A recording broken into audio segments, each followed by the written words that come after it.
Let's keep the theme going here. The crimes targeting Asian Americans have risen dramatically since the start of the pandemic. In fact, Stop AAPI Hate is a group that tracks violence against Asian Americans in the United States and reportedly has nearly 3,800 instances of discrimination within the past year alone.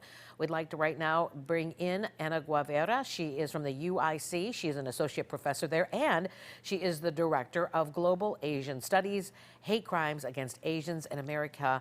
As you know, first of all, good morning to you. Thank you for coming on. Crimes against Asian Americans in 16 cities. It rose by 150% according to your data in 2020 alone. Do you think, how much of this is attributed to the pandemic, if at all? No, thank you for having me here.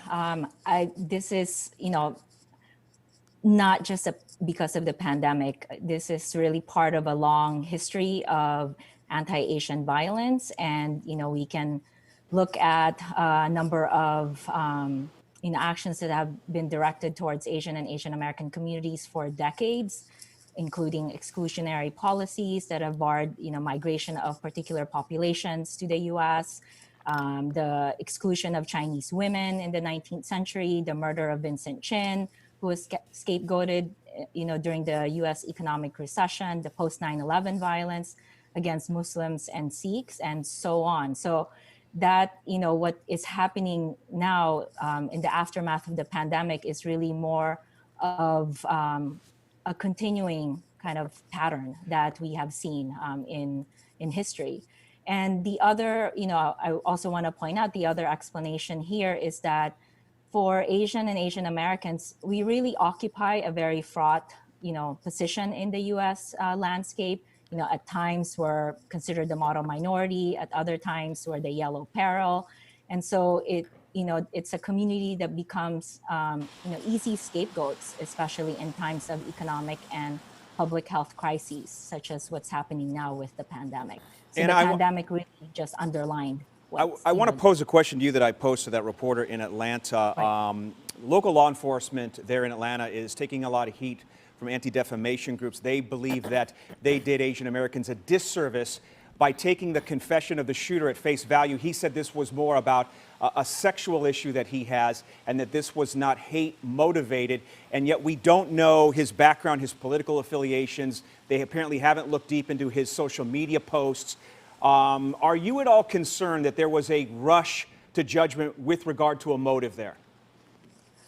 Yes, I am very concerned, and I am concerned as a number of community leaders, because you cannot really divorce race from gender. And so the fact that this happened to Asian American women, given the ways that Asian American women are perceived and objectified and sexualized, you simply cannot divorce that from that history that I just articulated earlier. So I think we do need to really consider the kind of intersecting identities that Asian women occupy, and that they become targets of violence precisely because of that intersection. Do you think that there is any kind of cultural thing going on here when it comes to the amount of coverage that they're not getting? I know that in the Latino community, culturally, we don't like to, scream and make a lot of noise. We kind of just like to fly under the radar. And I'm not speaking for everybody, but I just think culturally. And I wonder, is there any reason that you think that there is not enough media coverage of what is going on here across the country? Because you hear about it on the national news here and there, but not to this degree where it's finally getting the coverage that it deserves. Yeah, I think part of that has to do with the reaction that this is something that is an isolated incident, that this is something new, but this has been there's a long history of violence against this particular population, but it's also a population that has been very marginalized and perceived as, a silent,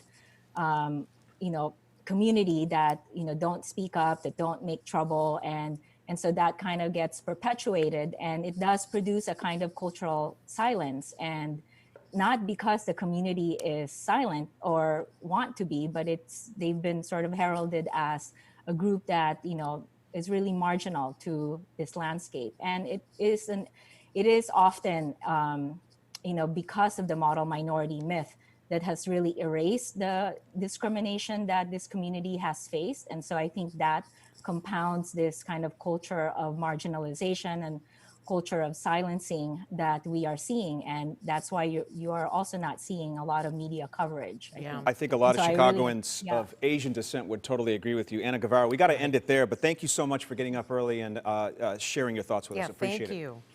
Thank you. All right.